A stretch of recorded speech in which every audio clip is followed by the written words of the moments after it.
Sir, आप जिस समुदाय से आते हैं उसका एक वर्ग दूसरे प्रत्याशियों का प्रेस कॉन्फ्रेंस कर समर्थन कर रही है सर।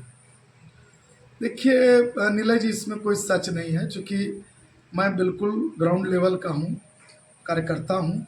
और संगठन ने जो मुझे ट्रेनिंग दिया है उसमें मैं इतना तो आश्वस्त हूँ कि मुझे कोई बरगला नहीं सकता है। कोई सामाजिक और राजनीतिक रूप से जो है हम लोगों को बरगला के या झूठा आश्वासन दे के या गलत तरीके से हम लोग को डाइवर्ट नहीं कर सकता है। तो मैं जो ज़मीन पर देख रहा हूँ वो लोगों में, औरंगाबाद लोकसभा में गुस्सा है लोगों में, क्योंकि जो 15 साल से प्रतिनिधि जीते हैं उनका चेहरा लोग नहीं देखे हैं, उनको पहचानते तक नहीं है।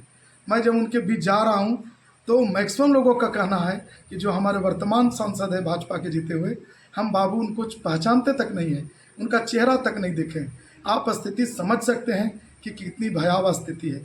और दूसरे तरफ जो महागठबंधन के उम्मीदवार हैं वो चूँकि इसी संसदीय क्षेत्र के टेकारी में विधायक रहे हैं, तो उनके प्रति भी जो टेकारी के लोग हैं उनकी बहुत नाराज़गी है।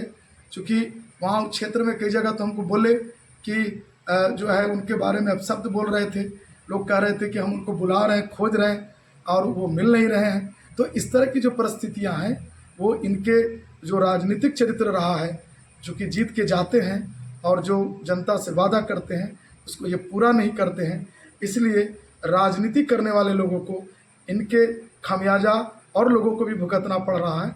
तो ऐसी स्थिति नहीं है, लोग समझ रहे हैं कि तीसरा विकल्प आ गया है।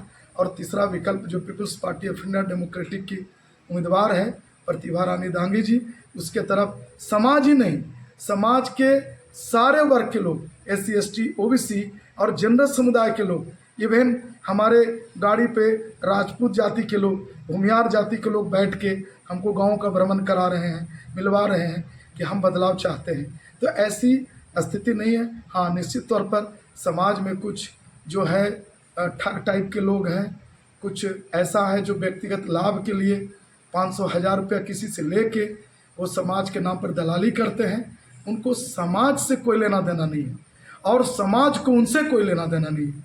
तो वैसे लोगों का कहीं कोई जगह नहीं है। तो 4, 5, 10 लोग ऐसे होंगे, लेकिन जो समाज की बात कर रहे हैं, जो दांगी कुशवाहा समाज की बात कर रहे हैं, वो बिल्कुल बुद्ध का वंशज है, जगदेव बाबू का वंशज है, जगलाल महतो उपेंद्रनाथ वर्मा का वंशज है।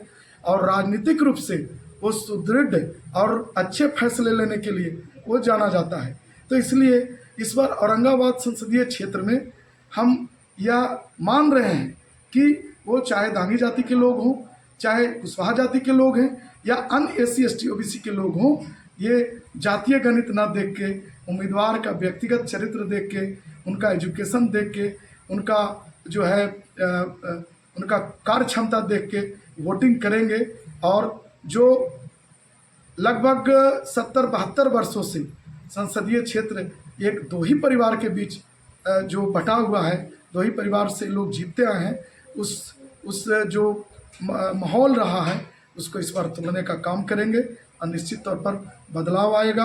और जो समाज को दिग्भ्रमित करने का काम कर रहे हैं वो नहीं कर पाएंगे, क्योंकि जो समाज है वो पढ़ा लिखा समाज है, वो दिग्भ्रमित होने वाला नहीं है, वो सही समय पर सही फैसला लेगा।